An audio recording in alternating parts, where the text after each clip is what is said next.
Ave María Purísima. Seguimos meditando sobre el abandono en la divina providencia y decíamos que el mejor modo de alcanzar la perfecta confianza en la providencia, la perfecta conformidad de la propia voluntad con la voluntad de Dios, es besar la mano amorosa y providente de Cristo, la mano clavada de Cristo que nos da cada cosa que nos pasa en la vida, salvo nuestro pecado. Ciertamente tiene grandes ventajas sufrir por Cristo. Las adversidades, dice San Claudio, las adversidades son el pago más corriente de los amigos de Dios. Es así. A San Francisco Javier en la misión, cuando Dios les mandaba cruces, dificultades, sufrimientos, él decía, más, Señor, más. Y a menudo Dios lo llenaba de consolaciones gigantescas que el mundo no conoce. Y eran tan grandes esas consolaciones que San Francisco decía, basta, Señor, basta.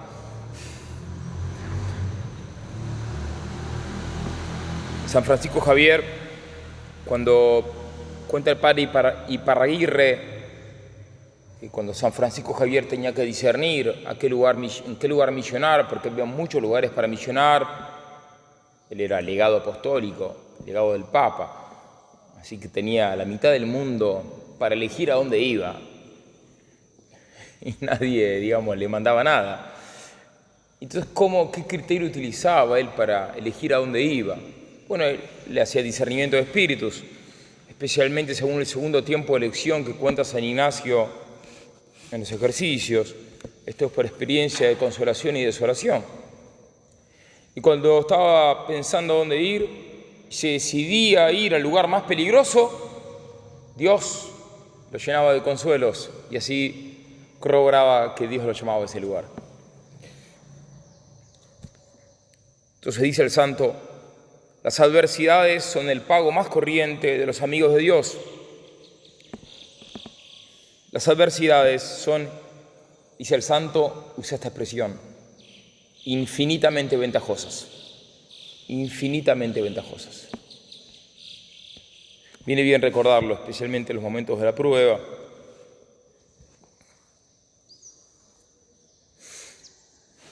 Si nosotros comprendiéramos el valor de las adversidades, le daríamos gracias a Dios cuando nos manda una adversidad, como hacía San Francisco Javier. Se cuenta de San Juan de la Cruz, que un día se le apareció el Señor, la historia es muy conocida, y le dijo, Juan, me has servido bien, te doy lo que quieras, pídeme lo que quieras. Y San Juan de la Cruz pidió padecer, Señor, y ser por vos despreciado. Pidió eso. Sabía lo que pedía.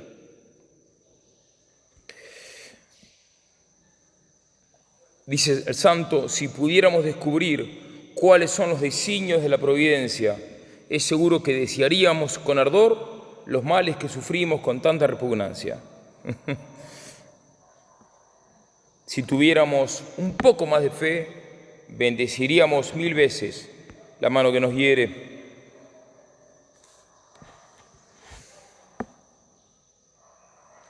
Y una de las grandes utilidades que dan las adversidades cuando uno la aprovecha es el hastío de las criaturas. Es una gracia, el hastío de las criaturas.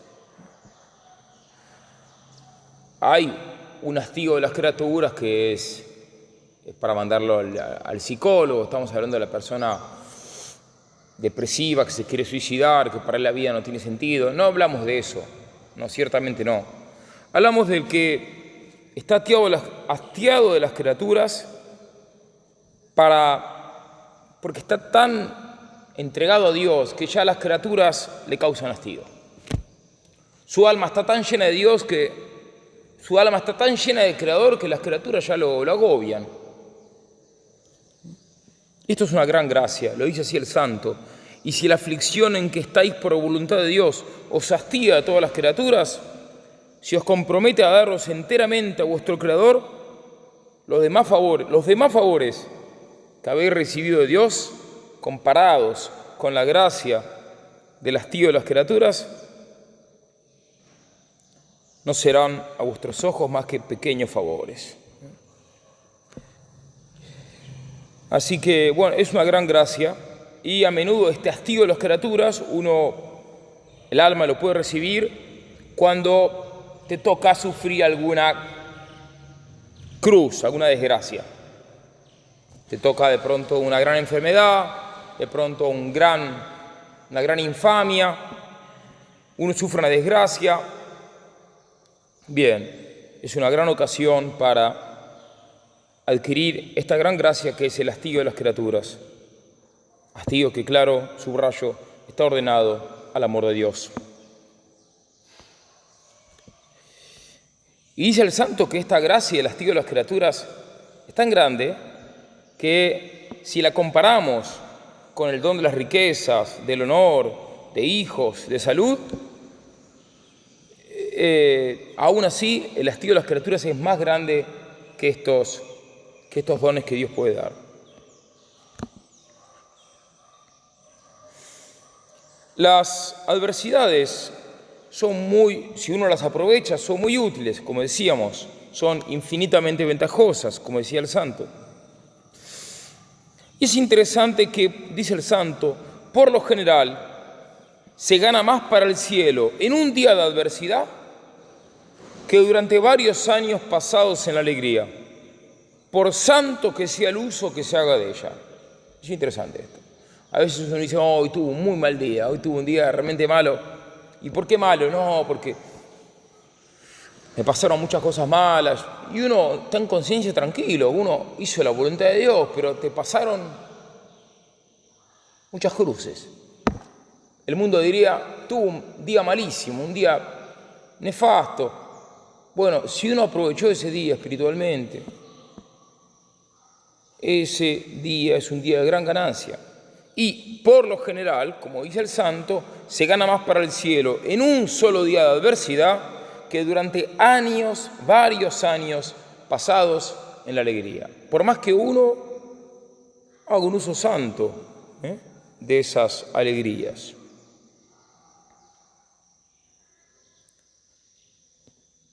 Y dice el santo que es mucho cuando un hombre dichoso, según el mundo, se toma la pena de pensar en el Señor 1 o 2 veces por día. Claro, cuando uno tiene la dicha del mundo, si pensaste 1 o 2 veces en el día en Dios, es gran cosa. Entonces, la cruz, cuando uno busca a Dios, la cruz es una señal muy segura de la bondad de Dios. Es al revés de lo que piensa el mundo. El mundo dice, uy, tengo cruces, Dios se olvidó de mí. Es al revés. Las cruces son las señales más seguras de la bondad de Dios. Por eso estamos llamados a recibir toda adversidad con alegría. Si un alma recibe una adversidad, siempre la aprovecha, siempre, siempre. Si el alma es buena, la adversidad purifica al alma y la vuelve mejor. La llena de virtudes, de méritos. Y si el alma es viciosa, la adversidad te corrige y te obliga a ser virtuoso. De hecho, podemos decir que estadísticamente hablando, el mejor misionero, el mejor apóstol es la enfermedad. La enfermedad. Muchísimas almas no se convierten más, por más que vayan los mejores predicadores, por más que vaya San Francisco Javier o el cura de Ars, no se convierten, pero les llega la enfermedad y se convierten. Por eso la adversidad ayuda a los buenos y a los malos.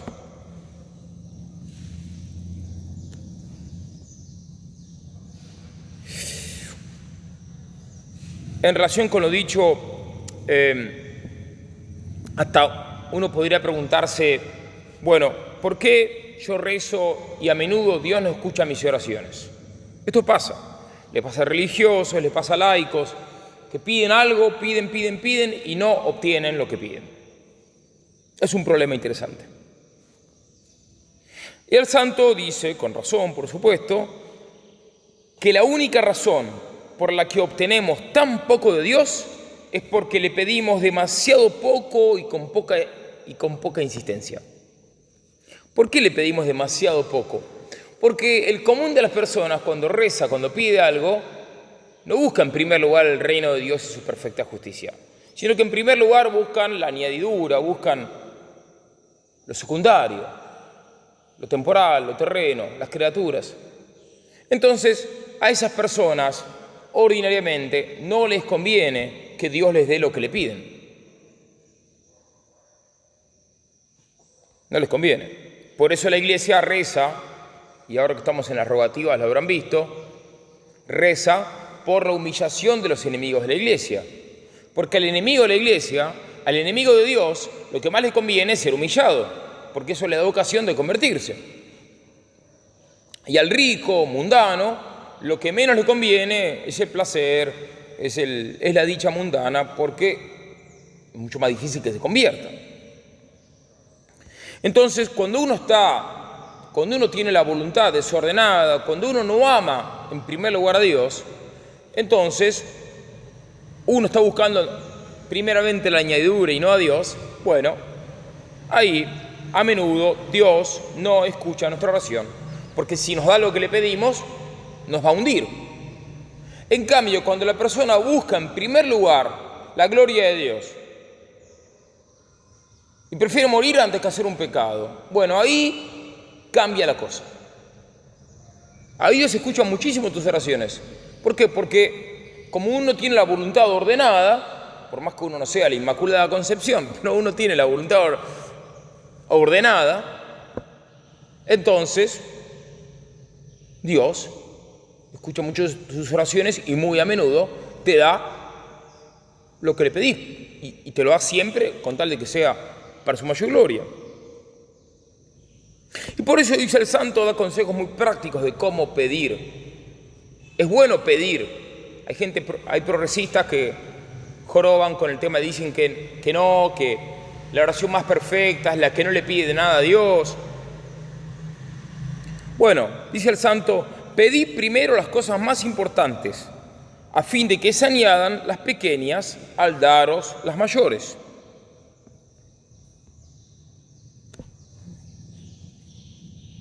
Entonces, ¿qué tenemos que pedir? La entera reforma de nuestras costumbres, para obtener la paciencia cristiana, el desprecio del mundo, el desapego a las criaturas, la rectitud de intención, el celo apostólico, el amor a la cruz, el abandono a la providencia, estar lleno del Espíritu Santo. Sin estas gracias primeras, todo lo demás podría ser perjudicial, y de ordinario así es. Y aquí porque a menudo Dios no escucha nuestras oraciones.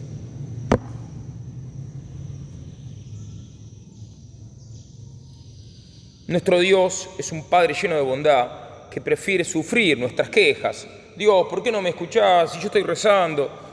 Dios prefiere escuchar nuestras quejas antes que apaciguarlas con presentes que serían funestos para nosotros.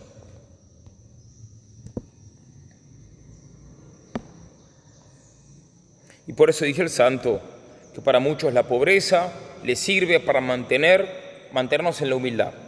A otros las enfermedades les sirven como un dique contra la inclinación desordenada por el placer. Y por eso si Dios les saca esas cosas a esas almas, Dios los estaría odiando cruelmente, no los estaría amando. En cambio, si el Señor ve que tenemos deseo de las virtudes, entonces nos concedería las virtudes y no sería necesario pedir el resto, porque también nos daría todo el resto que necesitamos. Incluso buscaría, como decíamos en la primera plática, buscaría en el fondo de nuestra alma a ver cuáles son nuestros deseos para saciarlos y superarlos. Por esa condescendencia divina que Dios tiene para con el alma que se entrega totalmente a Él, conformando su voluntad con la de Dios.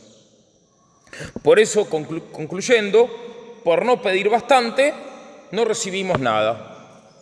Valga la paradoja. Por no pedir bastante, por pedir pequeñeces, por no pedir lo importante, entonces no recibimos ni lo importante ni lo pequeño, no recibimos nada. Porque Dios no podría limitar su liberalidad, su generosidad a pequeñeces, sin perjudicarnos a nosotros mismos. Por eso, si nos contentamos con poco, corremos el riesgo de no obtener nada. Y dice el santo, nos da como el secreto para que Dios escuche nuestras oraciones. ¿Queréis que os dé un buen método para pedir la felicidad, incluso en esta tierra? ¿Método capaz de forzar a Dios para que os escuche? Decidle de todo corazón: Dios mío, dadme tantas riquezas que mi corazón sea satisfecho, o inspiradme un desprecio tan grande que no las desee más. Os pido lo uno o lo otro. ¿Qué importa el modo como yo sea feliz? Si lo soy por la pobreza, os daré gracias eternas. Si lo soy por la privación de estos mismos bienes, será un prodigio más glorioso para vuestro nombre y estaré aún más reconocido. Cuando uno hace esa oración indiferente, Dios, dame esto o lo contrario, pero con tal de que sea para tu mayor gloria. Yo quiero lo que sea para tu mayor gloria. No quiero ni esto ni aquello. Quiero solo lo que sea para tu mayor gloria.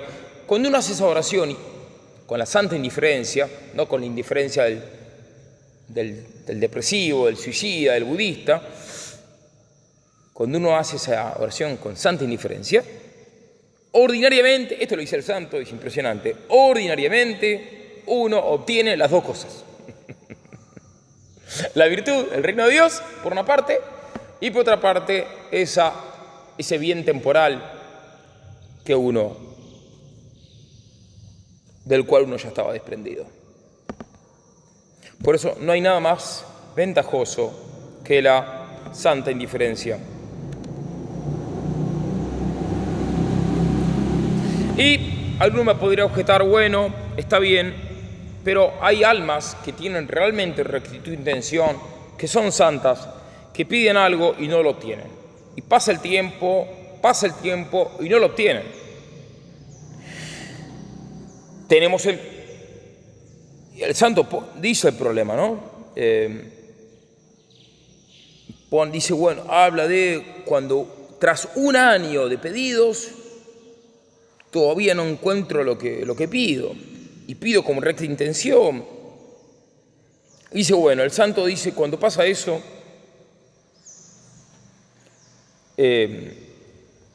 dice así: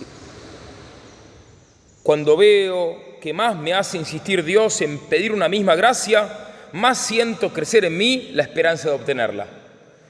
Cuando tras un año de solicitaciones me encuentro en tanto fervor como tenía al principio, no dudo del cumplimiento de mis deseos. Creo tener motivo para regocijarme, porque estoy persuadido que seré tanto más satisfecho cuanto más largo tiempo se me haya dejado rogar. Y pone el ejemplo de Santa Mónica. Santa Mónica rezó 16 años, lloró 16 años. ¿Y qué obtuvo Santa Mónica? Obtuvo una conversión incomparablemente más perfecta que la que había pedido. Ella simplemente pedía que mi hijo se convierta y se bautice, no pedía que sea obispo, que sea un santo padre, que sea el máximo de los santos padres, que sea la principal fuente de San Agustín, de Santo Tomás, perdón. Bueno, entonces obtuvo una conversión incomparablemente más perfecta que la que había pedido. Y acá se entiende lo del santo.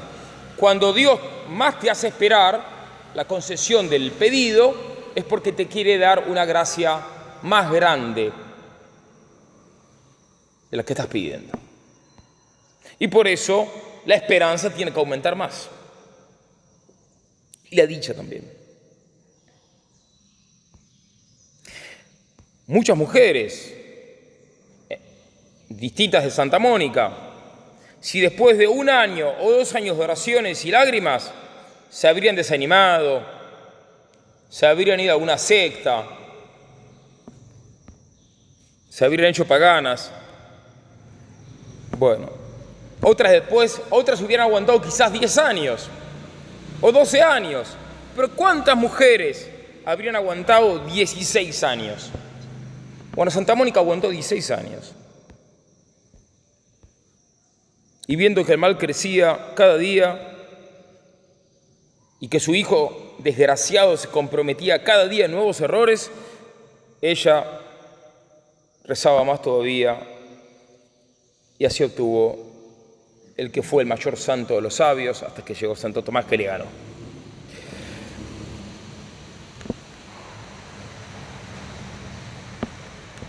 La realidad, como dice el santo, es que Dios lleva la cuenta de todos nuestros suspiros. Cada gota que transpiramos en el apostolado, en la oración, cada minuto que me privo de seguir durmiendo porque me tengo que levantar para rezar o para estudiar, Dios lo tiene en cuenta. Dios lleva la cuenta. Al alma que sirva a Dios se le está amasando un tesoro que la colmará de una sola vez, un tesoro que excederá todos los deseos. Cuando el alma tiene recta intención y pide algo a Dios, y Dios no se lo da inmediatamente, esa negativa divina no es más que un fingimiento del que Dios se sirve para inflamar más el fervor. Y pone el ejemplo de la cananea. Jesús, ¿cómo obra respecto a la cananea? Él rehúsa verla, rehúsa mirarla, la trata duramente, la trata de extranjera, pero interiormente él admira a la cananea, está encantado de su confianza, encantado de su humildad, y por eso la rechaza. Y San Claudio dice que esto es una clemencia disfrazada. Dios disfraza su clemencia, Dios disimula su clemencia, Dios toma la máscara de la crueldad, Dios disimula su ternura. ¿Para qué? Para que crezca el fervor del alma, para que crezca la fe del alma, para que crezca la fe en Dios. Y así Dios nos da algo mucho más grande de lo que aspiramos, de lo que esperamos, de lo que queremos. Y por eso el santo dice, con palabras osadas, dichoso de ti que has comenzado a luchar tan bien contra Dios. Hay que entenderlo bien, no está exhortando a la blasfemia, no. No le dejes tranquilo, no dejemos tranquilo a Dios. Le agrada la violencia que le hacemos. Quiere ser vencido.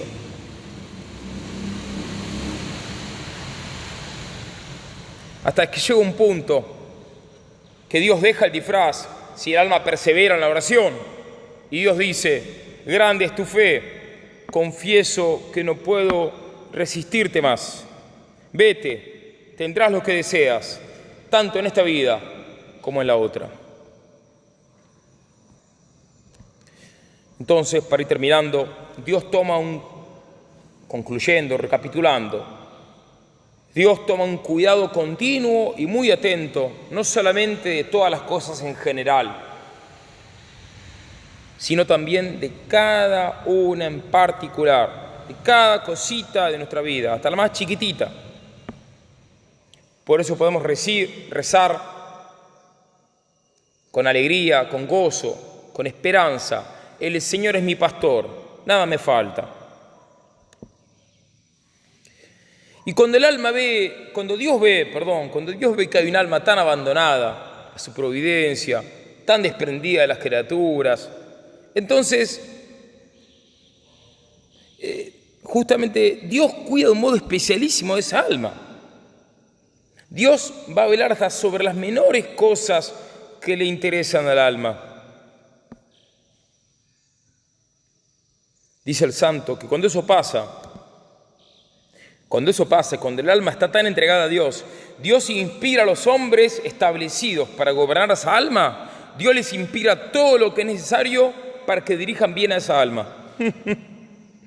Y si por el motivo que sea, esos hombres quisieran obrar de modo perjudicial contra esa alma que confía en Dios, Dios haría surgir obstáculos a los designios de esos hombres por caminos secretos e inesperados y los forzaría a adoptar lo que sea más ventajoso para esa alma. Está espectacular.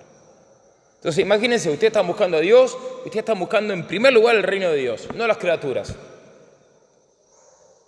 Pero hay cosas que no dependen de ustedes, que dependen de otras personas, de un obispo, de un superior, de un dictador, de un tirano, de un compañero, de una mujer. Bueno, y son personas que no quieren ayudarlos a ustedes, que tienen mala voluntad. Bueno, en ese caso, como uno busca en primer lugar el reino de Dios, entonces Dios va a hacer surgir todos los obstáculos que hagan falta para que esas personas hagan lo que sea más ventajoso para el alma que está entregada a Dios. Y ahí viene, recuerdo lo de Membiel. Membiel decía, gran teólogo de la historia, él decía que todas las cosas que hacen los malos en la historia, todas, que hacen los criminales, todas sirven para el bien de los santos. Es lo de San Pablo, todo coopera al bien de los que aman a Dios. Pero en las antípodas de estas almas abandonadas en Dios, lo contrario a este abandono en Dios, son aquellos que quieren gobernarse a sí mismos. Esto está de moda. Hoy en día casi todo el mundo quiere llevar el timón de su vida. Casi todos quieren gobernarse a sí mismos. Yo tenía un compañero de un curso que hice una vez de náutica y él tenía un lema que era ser el piloto de mi alma, ser el piloto de mí mismo. Y este hombre terminó muriendo miserablemente. Esto de ser el piloto de la propia alma es un pésimo error, porque cuando uno quiere gobernarse a sí mismo, entonces uno se vuelve un alma en tinieblas, así lo llama el santo, almas en tinieblas. ¿Y qué pasa con las almas en tinieblas? Quedan excluidas de la eterna providencia de Dios. Es así, esto el santo lo toma del libro La Sabiduría, capítulo 17, versículos 1 y 2. Las almas en tinieblas quedan excluidas de la eterna providencia. ¿Cuáles son estas almas en tinieblas? Las que quieren gobernarse a sí mismas. Son almas que es fácil identificarlos. Son almas que están en continua agitación. Nos puede pasar a nosotros. En contra, ¿se acuerdan que decíamos en la primera plática? Que el alma abandonada en Dios contempla con calma, con serenidad, las olas más espantosas. En las antípodas de eso tenemos las almas en tinieblas que están en continua agitación. ¿Y cómo terminan estas almas en tinieblas? Acaban en un funesto naufragio después de haber sido el juguete de los vientos y de la tempestad, después de haber sido el juguete de sus propios caprichos.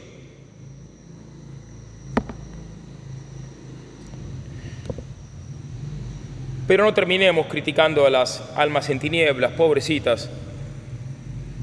Terminemos entonces con una exhortación, que es el último párrafo de este magnífico opúsculo de San Claudio de la Colombière, que creo bastaría para que sea el nombre doctor de la Iglesia. Y no temo exagerar. Dice el santo: abandonémonos completamente a la divina providencia.